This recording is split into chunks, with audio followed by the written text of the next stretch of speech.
14টি নামাজের ওয়াজিব 14টি আলহামদু শরীফ পুরা পড়া এক নম্বরে আলহামদু শরীফ পুরা পড়া দুই নম্বরে আলহামদুর সঙ্গে সূরা মিলানো তিন নম্বরে রুকু সিজদায় দেরি করা চার নম্বরে রুকু হইতে সোজা হয়ে খাড়া হওয়া দরমিয়ানি বৈঠক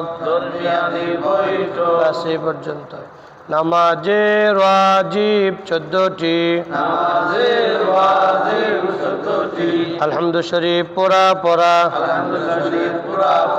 আলহামদুর সঙ্গে সূরা মিলানো রুকু সিজদায় দেরি করা রুকু হইতে সোজা হয়ে খাড়া হওয়া দরমিয়ানি বৈঠক दोनों बैठक अत्तहियात पढ़ा